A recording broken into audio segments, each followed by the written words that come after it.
कुछ मैनू मरन दा शौक भी सी। हिना को रस्म के लिए बाहर शामियाने में लाया गया। उसे एक तरफ से रूबी भाभी और दूसरी तरफ से हुस्ना आपा ने संभाला हुआ था।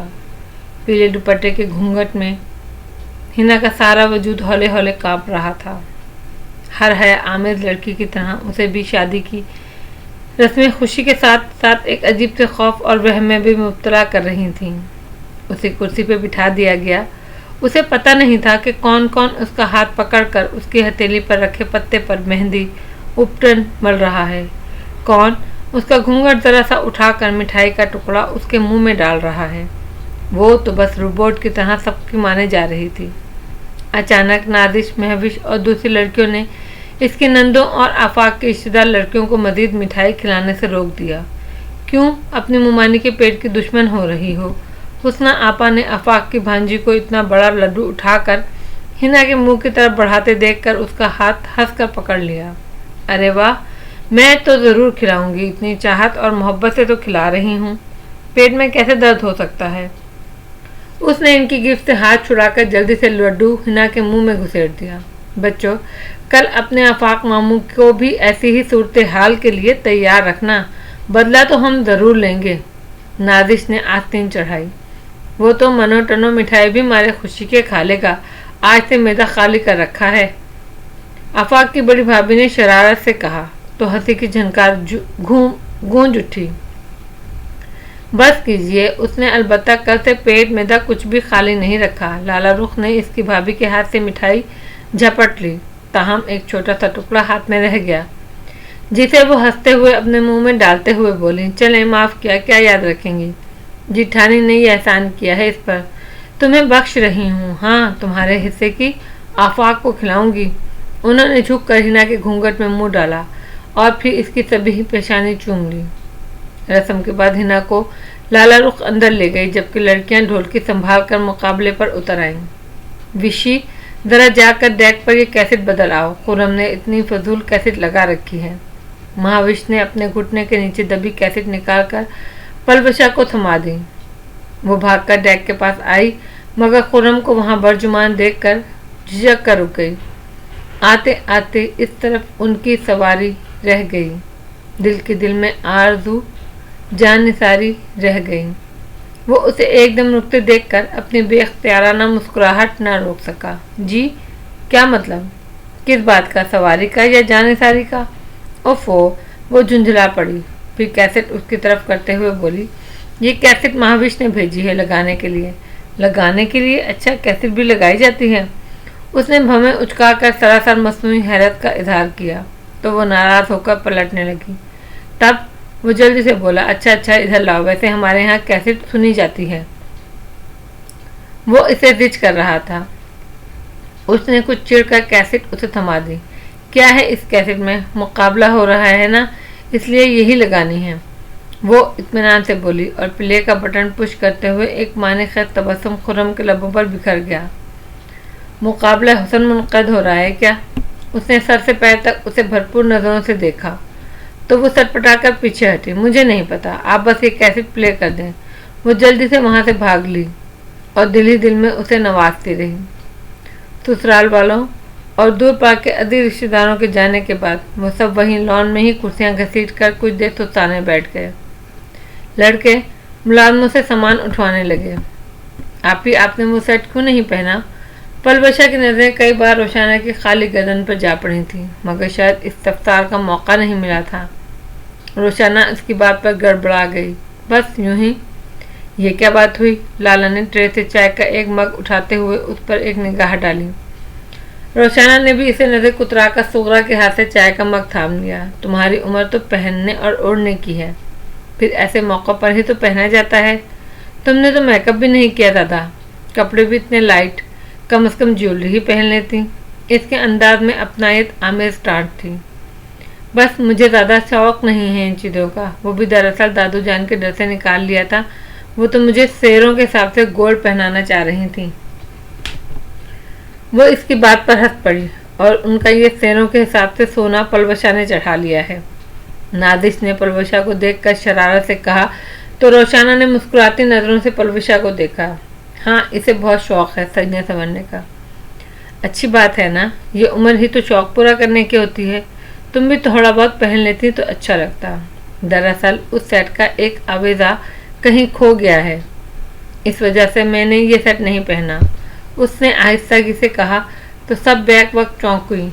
खो गया? कहाँ, कैसे? लाला रुख ने तशवीश से पूछा। अरे नहीं, बस इधर उधर कहीं गिर गया हाथ से, फिर मिला नहीं। कितनी बेवकूफ़ हो रोशाना, पहले बताती, मैं सुकरा और जरीना से कह देती, वो ढूंढ देती। अरे छोड़ें, मिल जाएगा। आपने भी तो ना मेकअप किया है ना ही कोई ज्वेलरी पहनी। अमूमन शादीशुदा ख़वातीन तो ये शौक़ ज़रूर रखती हैं। वो इसके सादे से सरापे पर नज़र डाल कर बोली तो लाला रुख यकदम पल के झपक कर दूसरी तरफ देखने लगी। इसी पल हिना की निगाहें भी उसकी तरफ उठी, जिनमें वो शिकवा मचल रहा था। वो हल्के से हंस दी। यह हंसी दरअसल खुद को संभालने के लिए थी। बारात में देखना तुम लोग, सारे शौक पूरे करूंगी। मेरा ख्याल है अब अंदर जाना चाहिए, यहाँ मच्छर काट रहे हैं। हुस्ना आपा ने लाला रुख पर एक निगाह डाली, फिर एकदम ही इस मौजू को ख़त्म करते हुए कहा और कुर्सी धकेल कर उठ गई। कहते हैं मच्छर पुरकशिश लोगों को ज़्यादा काटते हैं। चलो लाली, तुम तो ज़्यादा पुरकशिश हो, तुम्हें तो खूब काट कर मज़ा ले रहे होंगे। उनकी इस बात पर माहौल पर छाई बेनाम सी उदासी एक क्षण नाके से टूट गई। फिर तो रोशाना को भी खूब काट रहे होंगे। हिना भी मुस्कुरा दी। खैर, इस वक्त तो तुम अपनी खैर मनाओ, तमाम मच्छरों की तवज्जो तुम पर है, वो जवाबन बोली तो हिना बेसाख्ता खिला कर हंस पड़ी। लाला रुख ने बड़ी मोहब्बत और मुसरत से उसे देखा, फिर इसके सर पर हाथ फेरते हुए बोली, चलो उठो, तुम्हें तो मुकम्मल ओझल हो जाना चाहिए। जहाँ ज़्यादा गैदरिंग जमी हुई वहीं आकर फैलकर बैठ जाती हो। चलो रोशाना, नादिश, इसे पकड़कर अंदर ले जाओ। ओझल ही तो हो जाता है हमेशा के लिए। चंद लम्हात ही रह गए निशात के। वो इसकी बात पर एक मजबूर मुस्कुराहट के साथ बोली तो लाला रुख ने इस पर तपती हुई निगाह डाली। फिर हुस्ना आपा के हमरा अंदर की तरफ बढ़ गई। दूसरे रोज़ लड़के वालों के यहाँ मेहंदी ले जानी थी, मगर रोशाना के पाँव में अचानक ही तकलीफ बढ़ गई। आमना बेगम ने उसे जाने को सख्ती से मना कर दिया। वो दिल महसूस कर हिना के पास बैठी रह गई। लाला को भी इसके न जाने का मलाल हुआ। चलो आराम कर लो, बारात के दिन तक बेहतर हो जाओगी। और हाँ, तलाल से मेडिसिन ले लेना। बल्कि ठहरो, मैं उसे खुद ताकीद करके आती हूँ, वो तुम्हारे पैर को चेक कर ले। एक तो ये लड़का आदिल भी किसी काम का नहीं, मेडिकल के तीसरे साल में है, मगर एक मेडिसिन का इल्म नहीं इसे। इससे तो अच्छी अम्मा है, फटाफट दर्द की 10 दवाइयों के नाम अभी बता दें। हिना और वो दोनों हंस पड़ी। दादी जान, नीम हकीम खतरा जहाँ है, अब उनसे किसी दवा का नाम मत पूछ लीजिएगा, उन्हें तो हर दवाई दर्द की दवा ही लगती है। साकिब अंदर झांक कर लाला रुख की बात के जवाब में बोला, फिर कंधे पर चढ़ाए हुए हमजा को उतारते हुए बोला, उधर सब गाड़ियों में सवार हो रहे हैं और आप इधर क्या कर रही हैं? जाना नहीं है क्या? हाय अल्लाह, अभी तो इसके कपड़े भी नहीं बदले, देखो ज़रा, अभी 15 मिनट पहले नहलाया था और कितना गंदा हो रहा है ये। उसका ध्यान हमजा की तरफ गया। इसे भी साथ लेके जाएंगे क्या? तलाल चाचू तो कह रहे थे इसे मेरे पास छोड़ जाना। फिर वो कदरे रास्ताना अंदाज में झुकते हुए बोला, हो सकता है कोई तजर्बा करना चाह रहे हों इस पर। लाला रुख ने उसे घूर कर देखा। मेरे बेटे की हड्डियाँ पूरी हैं, न ज़्यादा न कम, इसे कोई तजर्बा करने की ज़रूरत क्या है? बहुत बोलने लगे हो तुम। वो हमजा को उठाकर साकिब के घूरते हुए बाहर निकल गई। उसका रुख तलाल के कमरे की तरफ था। तुम किस खुशी में नहीं आ रहे? इसने कमरे में दाखिल होते ही रोब भरी निगाहों से तलाल को देखा और वो अपनी वार्डरूम में जाने क्या तलाश कर रहा था। उसके इस पारोब अंदाज पर वो बेख्तियार मुस्कुरा दिया। वो उम्र में उससे खासी छोटी थी, मगर इसके इस बारोब अंदाज से लगता था गोया वो उससे 10 साल बड़ी हो। मेहंदी वेहंदी की रस्मों में मेरा क्या काम? यूं भी आज मैं बहुत थक गया हूँ, रिलैक्स होना चाहता हूँ। खैर, अब तो मेहंदी की रस्म में मर्द भी शरीक होने लगे हैं, ये तो कोई अच्छी बात नहीं। यूं भी इन महफिलों में मर्दों का क्या काम? सिर्फ लड़कियों को ताकना, नज़रबाजी करना।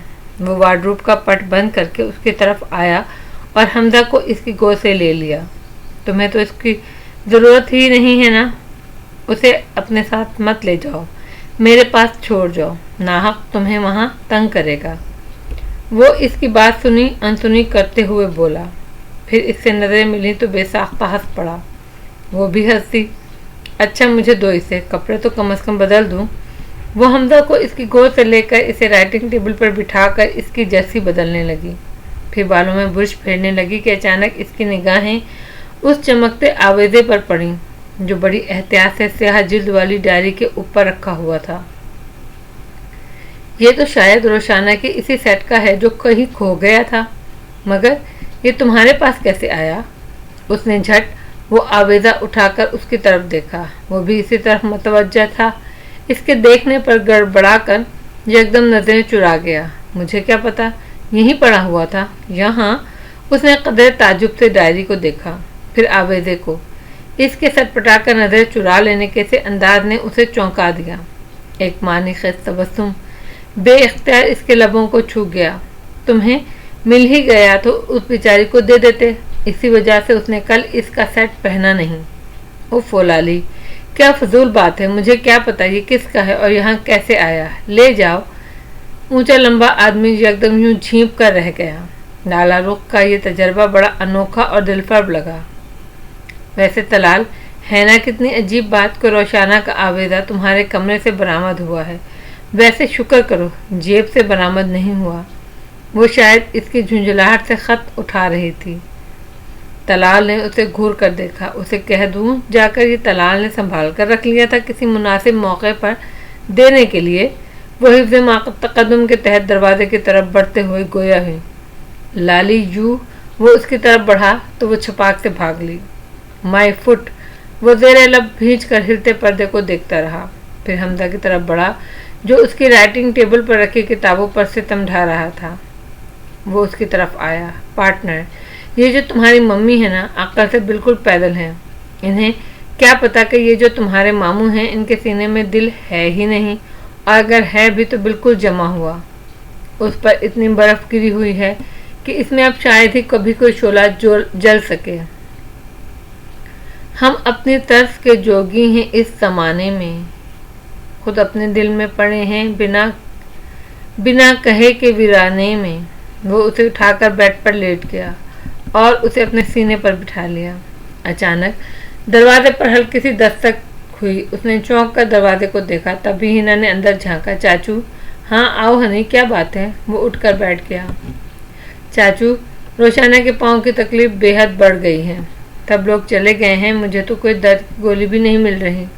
प्लीज़ कुछ करें ना। वो मायों के जर्द कपड़ों में बड़ी सी सफ़ेद चादर में खुद को ढांपे कदर परेशान दिखाई दे रही। आता हूँ। वो बेड से उतर गया। लाइए इसे मुझे दे दीजिए। उसने हमदा को इसकी गोद से लेने के लिए हाथ बढ़ा दिए, मगर तलाल ने इसके हाथों में लगी मेहंदी को देखकर हमदा को इसके हाथ में देने का इरादा तर्क कर दिया। तुम्हारी मेहंदी ख़राब हो जाएगी, तुम चलो, उसने कहा और हमदा को उठाए अपने सलीपर में पाँव में डालकर दरवाजे की तरफ बढ़ गया। अच्छा ही है कि ख़राब हो जाए, वो अपने हाथों को देखकर हल्की अफसुर्दगी से बोली। तलाल ने ठुठक कर उसकी तरफ देखा, फिर लब भींच लिए। वो अच्छी तरह जानता था वो मलूल और अफसुर्दा है, बल्कि शायद खफा भी। ताहम वो कुछ कहकर इसकी अफसुर्दगी और खफगी को हवा नहीं देना चाहता था। हमदा को उसने राहदारी से गुजरती सुगरा को थमाया और खुद हिना के कमरे में आ गया, जहाँ रोशाना दर्द से निजात सुर्ख चेहरा लिए नींद दराज थी। हिना, मेरा मोबाइल भी पलवेशा से साथ ले गई है शायद, वरना मैं पापा को फ़ोन ही कर देती। वो आहट पर समझी कि हिना आई है, मगर जो ही तलाल पर नज़र पड़ी तो लब दांतों में दबा लिए। क्या आपके पापा आकर आपके दर्द अपने पैर में मुंतकिल कर लेंगे? वो उसका जुमला सुन चुका था। जवाबन तमस्सखुर से बोला, मैं इसलिए तो नहीं कह रही थी। वो झींप कर होंठ दबाए सर झुका गई। फिर दर्द की शिद्दत को जब्त करते हुए हाथ से पाँव को दबाने लगी तो इसकी तकलीफ का एहसास करते हुए वो कदरे मुलामियत से उसका हाथ उसके पाँव से हटाकर उस जगह का मुआयना करने लगा। उसे बहुत दर्द हो रहा है तलाल चाचू। हिना इसके कंधे पर तसल्ली अमेज दबाव डालते हुए तलाल से बोली। अच्छा, नई इतला है? हिना हंस पड़ी। आपके लिए वाकई नई इतला है। आप बिल्कुल ठीक से इसके पाँव का मुआयना कीजिए, सरकारी डॉक्टर की तरह, बस पटाइए मत। مثلاً مجھے کیا کرنا چاہیے؟ اس نے ابرو اچکا کر ہنا کو دیکھا۔ کسی پرائیویٹ کلینک کے ڈاکٹروں کی طرح ڈیل کیجیے گا، یعنی بے حد توجہ اور خلوص کے ساتھ۔ وہ مسکراہٹ دبا کر بولی، تمہیں کس نے بتایا کہ پرائیویٹ کلینک کے ڈاکٹر تمام تر توجہ اور خلوص کے ساتھ ہی پیشنٹ کو دیکھتے ہیں؟ چلیں وقت تو دیتے ہیں نا۔ ہنا کو جانے کیوں شرارت سوچ رہی تھی۔ کوئی ایسا خاص درد بھی نہیں ہے، یہ ہنا تو یوں ہی بکواس کر رہی ہے۔ بس آپ کوئی پین کلر دے دیجئے۔ ہنا کی اس ساری بکواس سے اس نے عجیب سی کیفیت سے دوچار ہوتے ہوئے اپنا پاؤں کھینچ لیا۔ اس نے چونک کر اپنی شہد رنگ کی آنکھیں اس کے چہرے پر جما دیں۔ نگاہوں کا ہلکا سا تصادم ہوا تو وہ جلدی سے پلکوں کا جال گرا گئی۔ لرزتی پلکوں کا یہ گھنیرا سایہ بڑا دلکش اور انوکھا منظر پیش کر رہا تھا۔ تاہم طلال نے بڑی سیرت سے نگاہوں کا زاویہ بدل لیا اور ہنا سے مخاطب ہوا، ہنا میرا میڈیکل باکس لے آؤ۔ ہنا فوراً کمرے سے بھاگ لی۔ روشانہ پیر سمیٹ کر کاؤچ پر اونچی ہو کر دیوار کے ساتھ لگ کر بیٹھ گئی۔ آپ کو اپنا آویزہ مل گیا؟ وہ ہنا کے جاتے ہی اس سے پوچھنے لگا تو پہلے تو اس نے چونک کر اس کی جانب دیکھا۔ میرا مطلب ہے لالی نے آپ کو دیا تو ہوگا۔ دراصل وہ کچھ کہتے کہتے وہ جھجکا۔ اس کے اسبات میں سر ہلانے پر بولا، کوئی فضول قسم کی بکواس تو اس نے نہیں کی نا؟ جی کیسی بکواس؟ وہ قطعاً نہ سمجھ پائی۔ خیر، وہ یکدم سنبھل کر اٹھ کر کرسی پر جا بیٹھا۔ یہ مجھے ہنا کے کمرے کے دروازے کے باہر فرش پر پڑا نظر آیا تھا۔ میں نے سوچ کر اٹھا لیا کہ کہیں کسی کے پیر کے نیچے آ کر ٹوٹ نہ جائے۔ اس کا انداز پاٹ اور کسی حد تک سرد تھا، اس کی آنکھوں کی مانند، یا شاید آنکھوں کا رنگ لہجے میں بھی سمٹ آیا تھا۔ اس نے بس ایک نظر اس کے سرد چہرے پہ ڈالی۔ وہ اسے خاصا مغرور اور بے مہر سا شخص لگتا تھا، یا پھر اس کی کھڑی ستواں ناک اور آنکھیں ایسا ہی تاثر دیتی تھیں۔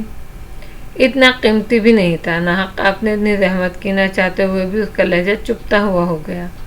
وہ ابرو اچکا کر اس کی طرف دیکھنے لگا، تاہم کچھ بولا نہیں۔ ہنا میڈیکل باکس اٹھائے چلی آئی تو وہ اسے کھول کر اس کے لیے ٹیبلٹ تلاش کرنے لگا۔ پھر ایک نیلے رنگ کا اسٹیپ ہنا کو پکڑاتے ہوئے بولا، اس میں سے 2 ٹیبلٹ نکال کر انہیں کھلا دو۔ پھر باکس بند کر کے کرسی سے اٹھتے ہوئے بولا، اس وقت تیل سے ہلکا مساج کر کے کپڑا باندھنے، افاقہ ہوگا۔ یہ کہہ کر وہ کمرے سے نکل گیا، مگر اتنی دیر اس کی مخصوص پرفیوم کی دلفریب مہک، اس کی آنکھوں کی بے مہر رنگ، اس کی موجودگی کا احساس بن کر اس کے حواس پر چھاتے رہے۔ کیا ضرورت تھی انہیں بلا کر لانے کی؟ وہ سر جھٹک کر کسی شہر سے نکلتے ہوئے ہنا سے الجھ پڑی۔ جواباً اس نے آنکھیں دکھائیں اور ٹیبلٹ اور پانی کا گلاس اسے پکڑاتے ہوئے بولی، تو کیا کرتی؟ تمہیں سو سو کرتے دیکھتی رہتی۔ ویسے اتنے ماہر سرجن سے تو لوگ اپائنٹمنٹ لے کر لمبی لمبی لائنوں میں بیٹھتے ہیں، تب باری آتی ہے، تمہیں مفت میں مل گئے ہیں تو قدر نہیں کر رہی ہو۔ ہنا نے کچھ سادگی اور بے ساختہ پن سے یہ بات کہہ ڈالی، جبکہ اس کا چہرہ یک لک کسی احساس سے تپ گیا۔ وہ پلکیں جھکا کر اور نیچے رکھی پلیٹ سے مہندی کا کون اٹھا کر دیکھنے لگی۔ لگا لو مہندی، وہ سب تو پتہ نہیں کب واپس لوٹیں گی، پھر کہیں بیٹھ کر مہندی لگائیں گی۔ مجھے کہاں آتی ہے مہندی لگانا؟ اس نے کون دوبارہ پلیٹ میں رکھ دی۔ لاؤ میں لگا دوں، مجھے تو بڑی اچھی آتی ہے۔ ہنا نے کون اٹھا لیا، مگر اس نے جلدی سے ہاتھ پیچھے اٹھایا۔ نہیں نہیں، مجھے پسند نہیں، خواہ میں ہاتھ فضول سے لگتے ہیں اور گھنٹہ بھر بیٹھ کر سکھانا بھی پڑتا ہے۔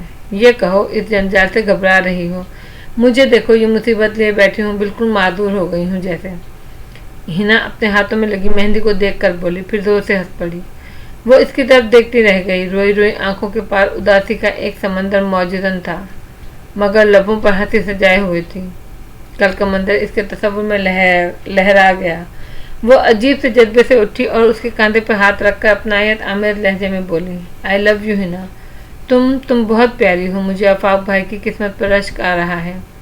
اس کے اس بے ساختہ پن اور اس اظہار پر ہنا چھینپ کر رہ گئی، جیسے وہ روشانہ نہ ہو، آفاق احمد ہو۔ اس کے رخسانوں پر گلابی پن اتر آیا۔ تم خود اتنی کیوٹ ہو روشنی، جانے کیوں کون خوش نصیب ہوگا تمہاری زندگی میں داخل ہوگا، تمہارا ہم سفر بنے گا۔ کاش وہ… ہنا یکدم کچھ کہتے کہتے رک گئی، پھر پورے جذبے سے اس کا ہاتھ تھام کر دبایا اور دونوں ایک دوسرے کو دیکھ کر بے ساختہ ہنسنے لگی۔ پتہ ہے ہنی، دادو مجھے زبردستی اپنے ساتھ لائی تھی، بالکل راضی نہیں تھی میں یہاں آنے کے لیے۔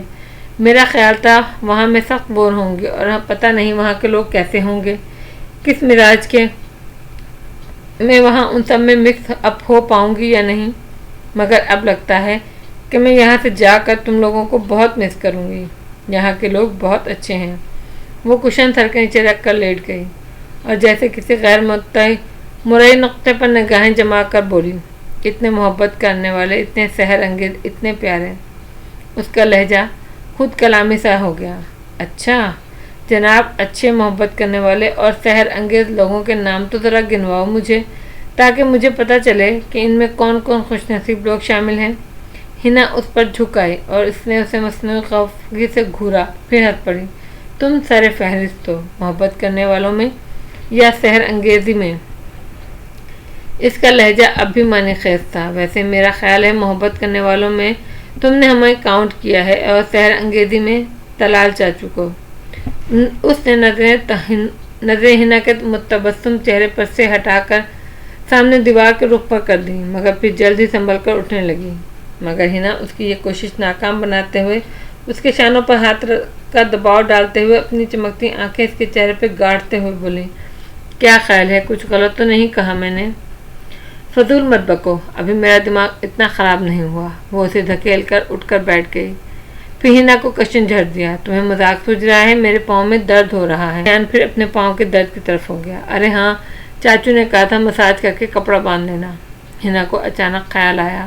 وہ قدرے سنجیدگی سے اٹھ کر جلدی سے واش روم کی الماری سے تیل کی بوتل نکالنے لگی اور پھر کوئی کپڑا تلاش کرنے لگی، جبکہ وہ دیوار سے ٹیک لگا کر عجیب سے احساسات میں گھر کر اجنبی رو میں بہنے لگی تھی۔